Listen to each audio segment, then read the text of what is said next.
sedikit demi sedikit, dan akhirnya saya mengerti bahwa yang justru berkuasa adalah yang tidak kelihatan mata. Amin. Makanya firman Tuhan bilang, janganlah memperhatikan yang kelihatan, tetapi perhatikan yang tidak kelihatan, karena yang kelihatan adalah sementara, tetapi yang tidak kelihatan kekal. Jadi itu yang disampaikan. Baik, tolong dicatat apa yang saya sampaikan agar betul-betul nanti bisa membagikan. Karena kalau kita tidak membagikan, Tuhan juga marah. Tuhan tidak mau kita egois.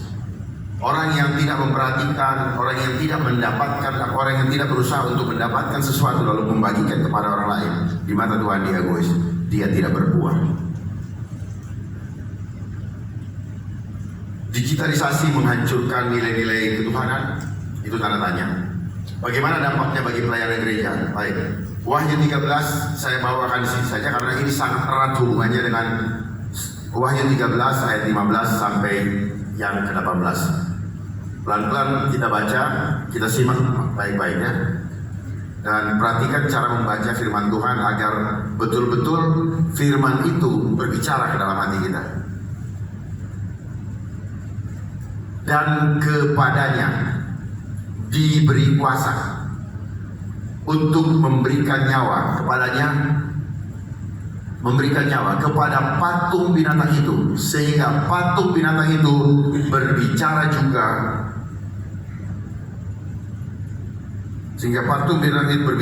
dan bertindak begitu rupa, sehingga semua orang yang tidak menyembah patung binatang itu dibunuh. Dan ia menyebabkan sehingga kepada semua orang, kecil atau besar, diberi tanda pada tangan kanannya dan pada dahinya. Saya ulangi, padanya ini salah. Yang betul apa? Di dalam. Ya. Jadi hati-hati membaca firman Tuhan yang kita pegang sehari-hari. Karena itu versi yang sudah diterjemahkan dengan alasan terjemahan baru dan sebagainya. Bisa di-compare atau dibandingkan dengan terjemahan lama. Ya. Jadi penyesatan itu cuma merubah satu huruf saja sudah berubah maknanya. Ya, pada itu on. Kalau di dalam in hanya dirubah dengan O, I dengan O, sudah berubah maknanya. Kenapa? Setiap kita memahami firman Tuhan harus memahami dan secara roh, secara rohani, jiwa, bukan harfiah, bukan hakikat langsung. Kalau tidak nanti bingung. Dan tidak seorang pun yang dapat membeli atau menjual selain daripada mereka yang memakai tanda itu, yaitu nama binatang itu atau bilangan namanya. Yang penting di sini ialah hikmat. Barang siapa yang bijaksana, baiklah ia menghitung bilangan binatang itu, karena bilangan binatang itu adalah bilangan seorang manusia dan bilangannya ialah 666. Amin. Saya bahas satu persatu ya. Dan kepadanya diberi kuasa. Kepadanya. Siapa kepadanya? Siapanya? Patung binatang itu. Patung binatang itu sistem. Diberi kuasa untuk memberikan nyawa. Yang memberi berarti dia yang punya kuasa. Artinya dia punya otoritas. Nah, bicara otoritas berbicara kekuasaan. Ya. Jadi kembali dengan Wahyu 13 ayat 1 di mana disebutkan ada binatang yang keluar dari laut dan binatang yang keluar dari bumi. Binatang keluar dari laut ini bicara apa? Bicara otoritas, bicara yang megang kekuasaan atau si iblis. Bicara yang keluar dari bumi, bicara nabi palsu, bicara sistem. Ini yang selama ini tidak dibahas. Artinya tidak dibahas karena mungkin saya belum dengar ya, sehingga orang bingung. Dan itu sedang terjadi saat ini. Ya. Jadi digitalisasi ada kaitannya sama binatang yang keluar dari laut. Itu sistem yang mengatur, sehingga kepadanya diberi kuasa. Yang memberi kuasa adalah yang punya otoritas. Saya bahas satu-satu ya, diberi kuasa dan memberi nyawa. Sementara kita di Kejadian 1 ayat 26, kita diciptakan serupa dan segambar dengan Allah supaya berkuasa. Lalu kok mereka yang diberi kuasa? Mereka mau menguasai kita, artinya harusnya kita yang berkuasa, bukan mereka. Kenapa kita menjadi tidak berkuasa? Karena kita tidak paham, tidak mengerti siapa diri kita. Kalau kita mengerti diri kita adalah ciptaan yang sempurna, serupa dan segambar, maka tidak ada ketakutan. Gak ada tuh barang-barang itu yang pakai seragam itu yang ditaruh untuk membuat kita tidak berkuasa. Dan ciri atau syarat kita berkuasa hanya satu: nafasnya Allah tetap kita pelihara, tidak kita bungkam. Amin. Amin kak? Amin. Kalau amin, masa masih gitu? Kalau amin mulutnya kelihatan amin. Amin. Ini dulu Pak, karena ini berkaitan akhir zaman ini apa? Kita disuruh menyembah barang fisik, dan itu berhak pada Tuhan. Yes. Mohon maaf, makanya saya bilang siapkan hati. Saya datang, saya ditanya siap nggak mendengarkan? Kalau nggak siap, nggak masalah.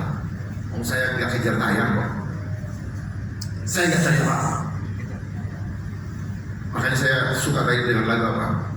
Tak akan pernah ku sesali mengiring Yesus sepanjang hidupku, lewati lembah air mata. Nah, jangan cuma nyanyi. Saya perhatikan sebelum pandemi, nyanyi apa segala macam itu, yang nyanyi-nyanyi gini-gini.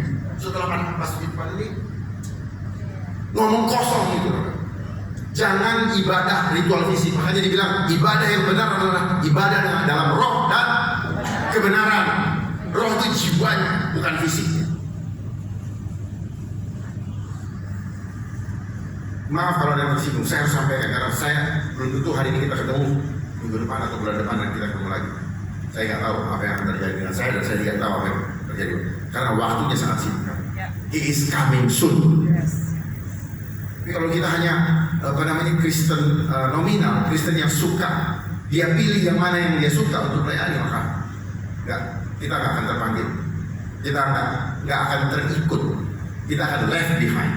Jangan tanggung-tanggung. Kalau mau jadi penjahat sekalian, dapat dunia.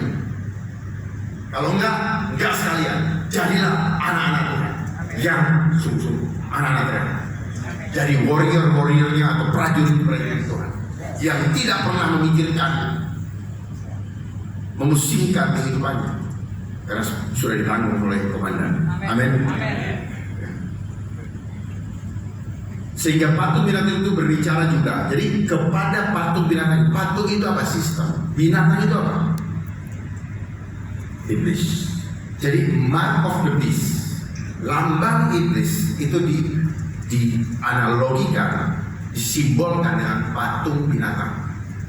Makanya kan dalam firman Tuhan di dalam Keluaran apa? Jangan kamu membuat sesuatu menyerupai, karena aku adalah Allah yang cemburu. Kalau dalam Perjanjian Baru, hai kamu yang tidak setia. Kalau dalam terjemahan lama dikatakan ini, hai kamu yang bersifat berzina. Jadi kalau kita sudah tidak setia, kita takut dengan dunia ini, di mata Tuhan sama dengan kita berzina. Jadi berzina itu bukan cuma seorang laki-laki dengan perempuan yang belum ada status, bukan, atau yang sudah punya status dengan yang belum, atau bukan pasangannya, bukan. Tapi yang berzina. Tapi dunia batasin itu loh yang berzina. Tidak. Ketika hati kita melenceng, menginginkan sesuatu yang bukan dari Tuhan, tidak memilih Tuhan dalam hidup kita, itu berzina di mata Tuhan. Selesai. Paham ya? Jadi kalau ada takut, ya, Bapak memilih hidup, terus masih senang pakai seragam. Yang saya lihat ini kan baju seragam. Sorry, saya nggak mau menyebutkan kata itu, karena kata itu saya bilang seragam.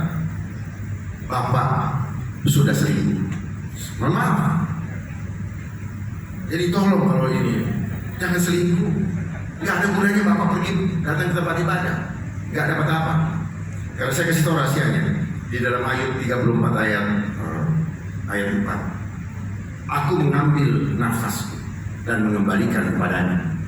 Jadi nafas kita, nefesi, ruah, itu adalah nafasnya Allah. Dan yang ditiupkan di dalam Kejadian 2:7 ke dalam lubang disebutkan lubang hidup, bukan dibilang lubang telinga. Lalu kenapa kita tidak disuruh pakai seragam di telinga kita? Karena Allah tidak memasukkan nafas kehidupan di lubang telinga. Jadi inilah konsep digitalisasi yang membuat orang-orang menjadi apa? Dipropagandakan untuk menghancurkan mindset, untuk menghancurkan kesadaran kita. Itu tujuannya. Halo? Paham nggak?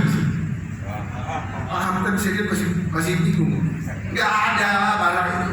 Pokoknya kalau ada Tuhan bersama kita, katanya gini, roh yang ada dalam padaku lebih besar daripada ini. Buktikan.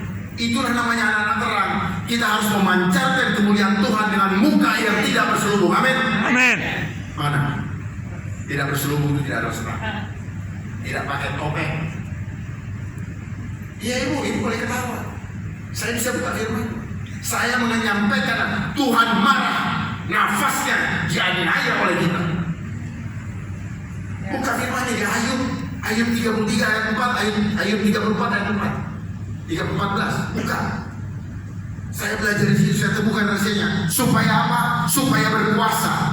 Jadi ketika kita diciptakan, Allah membentuk dulu tubuh kita, membentuk. Setelah membentuk ada dua, membentuk lalu menghembuskan nafas, baru hidup. Jadi nafas ini yang membuat kita berkuasa sehingga kita hidup.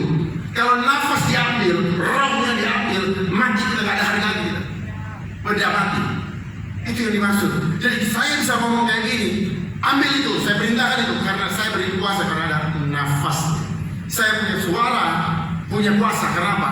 Ada saya pakai nafasnya Tuhan. Tapi apa yang terjadi belakangan ini? Justru kita dilarang berbicara untuk menggunakan nafas kita. Itu firman Tuhan. Saya harus bukakan ini. Ya, selama ini Bapak Ibu disesatkan oleh doktrin, ya, doktrin akademis, doktrin pengetahuan yang membuat Bapak Ibu menjadi berdosa, tapi tidak sadar kalau itu dosa. Sadar nggak kalau ilmu pengetahuan itu adalah buah pohon pengetahuan? Saya menjadi sarjana, saya ini segala macam, saya melewati sistemnya antikris juga. SD 6 tahun, SMP ini 6 tahun, apa itu? Sadar nggak kita? Saya dapat sarjana, harus ikut footnote. Kejadian 3 ayat 15 dikatakan apa? Aku akan mengadakan permusuhan antara keturunan dengan keturunan perempuan itu, dan perempuan itu akan menginjak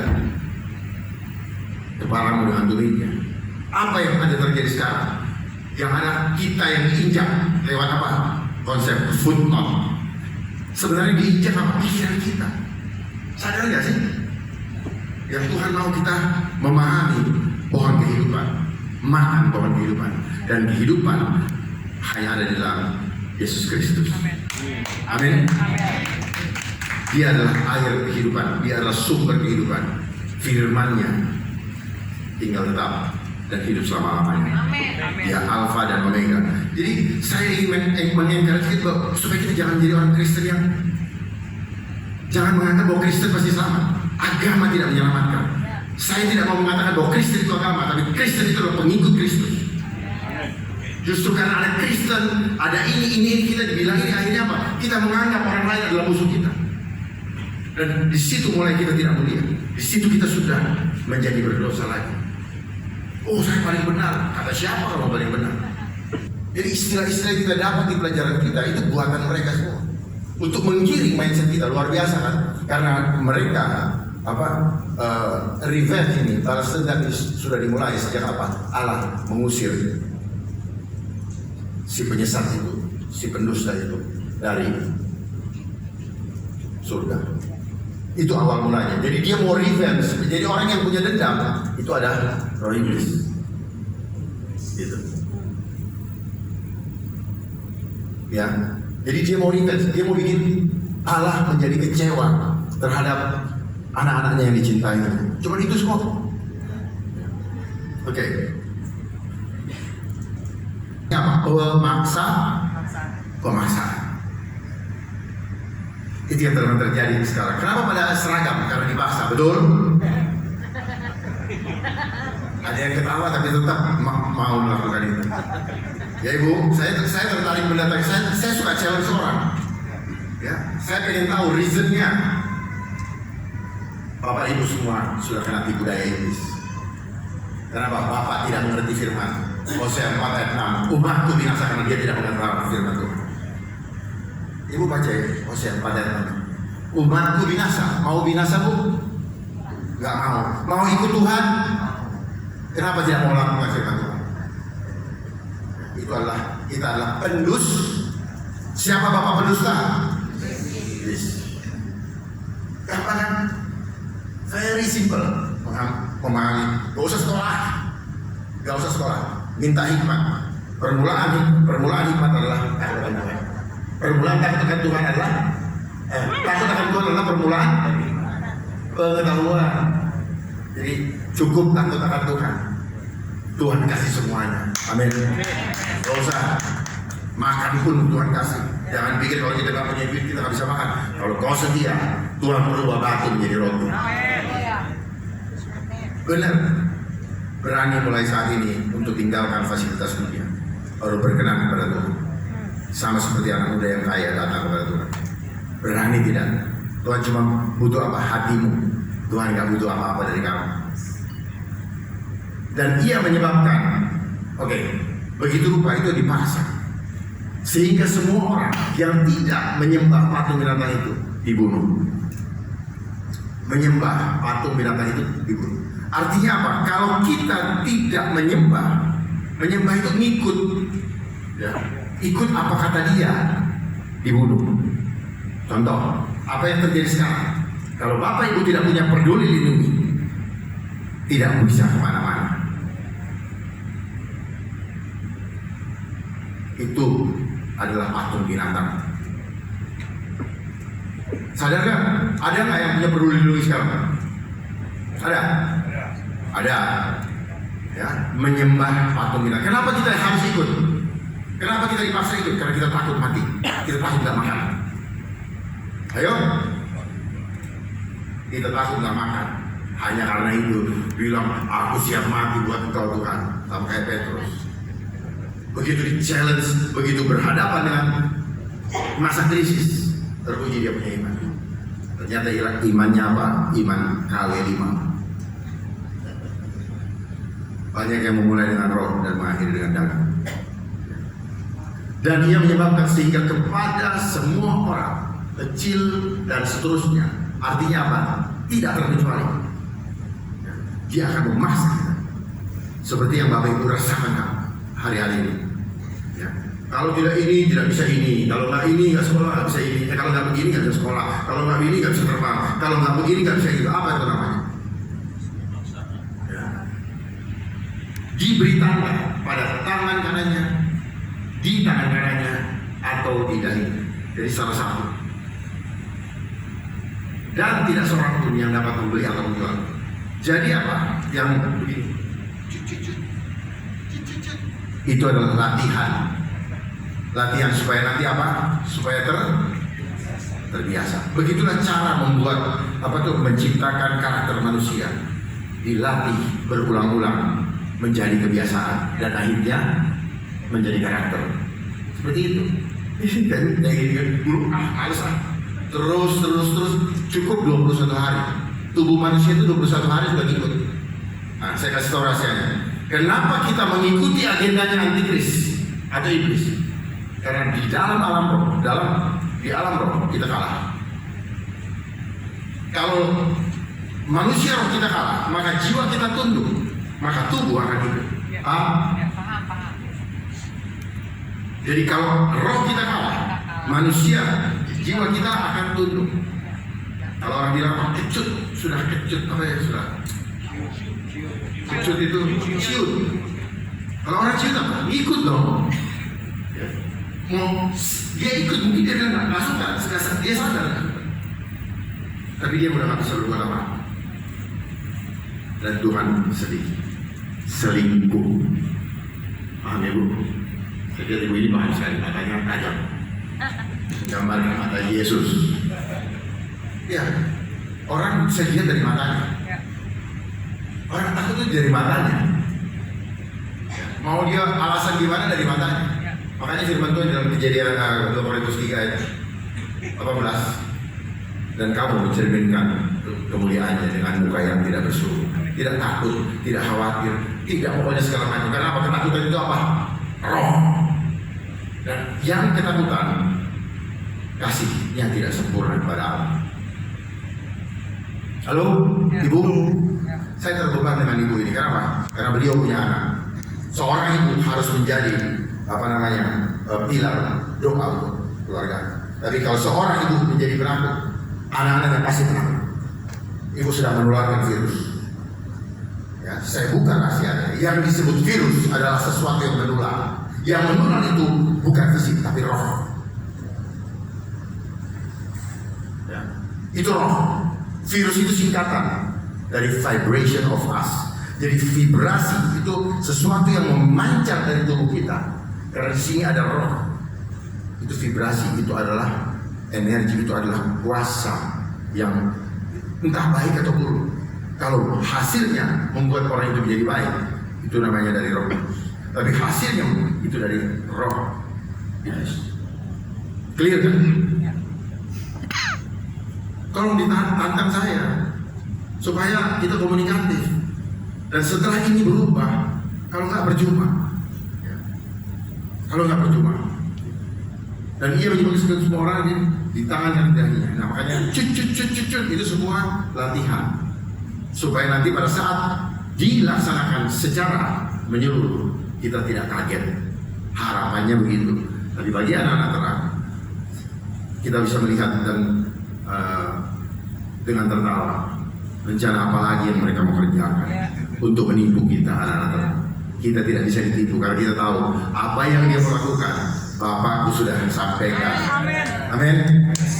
Gak usah bingung. Tuhan udah kasih tahu kok. Justru itu saya bikin buku sebelum datangnya pandemi. Saya sudah tahu konsepnya. Dan apa yang terjadi seperti ini itu akibat apa? Promosi di televisi. Bukan cuma sekedar takut, promosi. Dibangun narasi seolah-olah ini. Bayangkan kita menghadapi kekuatan supranatural, kekuatan yang tidak kelihatan. Kita hadapi dengan benda fisik, gak akan menang. Karena roh itu adalah roh, itu pekerjaan. Roh dilawan dengan roh, bukan dilawan dengan fisik, Pak. Ya, saya kasih tahu, pegang terus, Bapak pegang terus itu berhala. Buat apa beribadah kalau ini kita tidak boleh menghamba kepada dua Tuhan. Selesai. Dan tidak seorang pun yang dapat membeli atau menjual. Ini bicara transaksi. Kalau bicara transaksi bicara uang. Dan nanti uang akan jadi digital. Ya. Kalau bicara transaksi, makanya selain dari mana mereka yang memakai tanda itu, yaitu nama binatang itu yang atau bilangan namanya. Nah, membeli atau menjual bicara uang. Firman Tuhan dalam Timotius berkata apa? Akar segala kejahatan adalah, nah itu nyambung kan? Makanya saya nggak berani dari dulu ngumpulin uang banyak-banyak, nggak berani saya. Karena saya tahu akan datang masanya uang tidak berguna, berapapun yang saya kumpulkan, nggak berguna. Puji Tuhan, dari dulu saya sudah tahu itu. Saya nggak ada yang jelasin, cuma saya bilang ini. Sekolah kita ada ilmu pasti. Tuhan bukan ilmu pasti. Iya nggak? Enak aja ilmu pasti. Emangnya kalau pakai itu pasti selamat? No. Sesat. Kalau udah sesat apa? Binasa. Buat apa? Oh itu dibeli pakai duit kok? Yang bikin juga manusia kok. menyelamatkan. Ibu kita hidup dari sistem surga. Saya bernafas ini dari Tuhan, bukan dari siapa-siapa. Nggak ada di Indomaret. Paham nggak sih? Nggak ada di Indomaret yang membuat saya bisa bernafas. Walaupun beli oksigen tidak sama dengan yang dari Tuhan, karena itu tidak membuat hidup. Itu cuma membangun sugesti. Oksigen sudah Tuhan sudah kasih, tetapi yang membuat kita hidup adalah keterhubungan kita dengan Tuhan. Amin. Sama seperti wifi, sama seperti handphone, dia bisa hidup tanpa ada kabel, bisa connect dengan orang lain. Seperti itulah alam supranatural. Saya buka nanti. Kenapa teknologi menjadi mahal? Karena alam supranatural dia manifestasikan dalam bentuk fisik, lalu mereka sebut itu teknologi. Makanya mahal. Oke, kalau misalnya beli ini yang sudah tumbuh atau apa, atau bikin begini adalah gampang. Tapi elektronik, kenapa itu adalah ilmu supranatural. Lampu ini adalah ilmu supranatural. Alam roh. Seperti itulah alam roh bekerja. Makanya kenapa ada orang disantet, dia mati, dibawa kepada ahli kesehatan, dia hanya akan mengatakan apa? Serangan jantung. Tanya, penyebabnya apa? Empuh. Orang perlu. Bahasa Sundanya apa ya? Nggak tahu sih, nggak ngerti apa. Bahasa Sunda. Abi Matengartos begitu. Ini studi saya. Saya udah pelajari semua kelemahan-kelemahan itu. Kenapa? Mereka hanya belajar biologi. Siapa di sini yang pernah belajar ilmu biologi? Ilmu biologi tidak pernah belajar dari mana manusia bisa hidup, bukan? Hanya ini bagus karena jantungnya bagus, karena onderdilnya dalam itu bagus. Dia nggak tahu siapa yang bikin cuk. Itu adalah roh Allah. Roh Allah wujudnya di mana? Nafas. Jangan main-main. Nafas itu yang membuat kita berkuasa. Kuasa firman Tuhan. Coba aja ditutup begini. Coba. Kalau 5 menit kalau nggak mau. Ini simbol. Saya harus kasih tahu ini simbol. Jangan tertipu. Kalau orang mau kita berhikmat takut. Berhikmat itu takutnya sama Tuhan doang. Itu bukan berhikmat takut. Pilihannya cuma satu, takut Tuhan, takut yang lain, selesai. Di luar Tuhan itu namanya sedih. Itu, ya. Terus orang bilang waspada bukan dengan yang semua yang ada di dunia ini. Karena apa? Perjuangan kita bukan melawan darah dan daging. Jadi apa? Nggak ada wujudnya. Makanya dibilang di dalam firman Tuhan juga dikatakan apa? Taklukkanlah pikiranmu dan tundukkanlah pikiranmu dan taklukkanlah di bawah Kristus. Jadi pikiran ini adalah tempat peperangan roh. Jadi yang membuat Bapak Ibu juga mengikuti karena Bapak udah kalah di dalam roh. Itu. Ya. Orang-orang yang belajar biologi ini nggak tahu nih kalau ada kanker dari mana. Dia cuma tahu potong, bayar. Nah bayar harus punya angka. Coba, yang nggak punya angka, makanya kan orang pengen kaya, pengen banyak duit. Hanya karena apa? Mau menggantikan Tuhan untuk memberikan rasa aman, damai sejahtera dalam hidupnya demi kenyamanan dunia dengan angka. Padahal kita hanya diatur oleh angka 0 sampai 9, bolak-balik ya itu aja. Nanti digitalisasi, Bapak Ibu hanya lihat angka, duitnya mana, gak tahu, pokoknya katanya itu duit. Kita ketawa, tapi coba kita bisa menangis gara-gara angka itu. Kita bisa bunuh orang gara-gara angka itu. Dan sekarang terjadi pembunuhan di mana-mana hanya gara-gara angka, fitnah di mana-mana hanya gara-gara. Terus kemudian memutar balik kebenaran demi angka yang disebut dengan hoax. Dan sekarang terjadi hoax adalah industri. Segala sesuatu industri. Orang mau mencari karier wajib hero. Lu ada senyum. Ya, semua karena angka. Itu berkaitan dengan membeli dan menjual. Ya. Jadi selain daripada mereka yang memakai tanda itu ya binatang itu.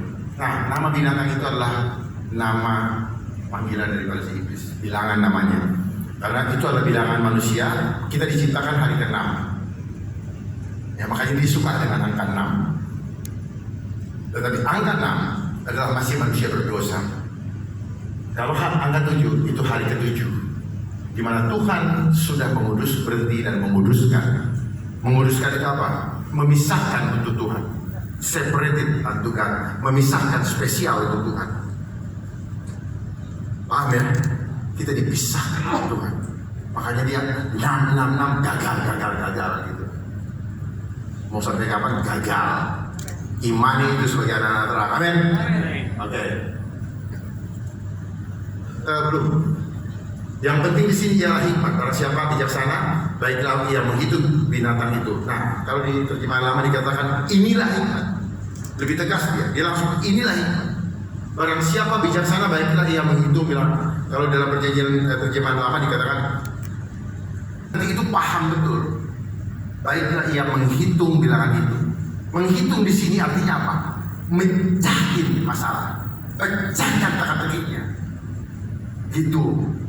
Jadi dia akan bermain dengan simbol, dia akan bermain dengan kode, dia akan bermain dengan tanda, dan tanda ini bisa berupa gambar, ya, bisa berupa suara, bisa berupa, makanya ada Morse kan, nah, itu. Sandi, bisa berupa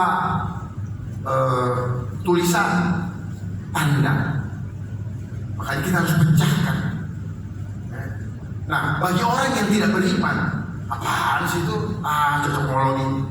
Dan mereka lah yang menyiapkan kata cocokmologi, mereka yang menyiapkan kata halu, mereka juga. Supaya apa? Supaya kita mudah disesatkan. Kenapa? Karena konsep yang dia bangun untuk dunia ini, kita harus punya pemahaman yang seragam. Makanya dia bilang ini, janganlah kamu serupa. Serupa itu seragam. Seragam itu apa? Sama dengan persahabatan dengan dunia. Oh, nggak enak nanti kalau itu dibilang kok tidak menghormati, nggak enak sama Tuhan. Ini seragam apa? Kita diseragamkan. Tujuannya apa? Kalau nggak seragam, maka kau bukan teman. Itu maknanya. Makanya dari sekolah kita sudah diajar pakai seragam. Makanya sekarang kalau nggak itu, waduh jadi gak enak loh. Kalau nggak ikut seragam, serupa dengan dunia. Jelas? Apa yang terjadi seragam? Sekarang kan banyak seragam. Tapi puji Tuhan, banyak yang sudah tidak seragam. Karena apa? Tuhan buka hati. Roh Kudus bekerja. Tuhan tidak membuat kita seragam, tapi serupa dengan gambarnya. Tuhan membuat kita serupa dengan gambarnya, bukan untuk saling menguasai, tapi saling melengkapi. Tuhan bukan bicara uniform, Tuhan bicara united, keberagaman. Jangan salah. Supaya apa? Saya tidak memegahkan diri.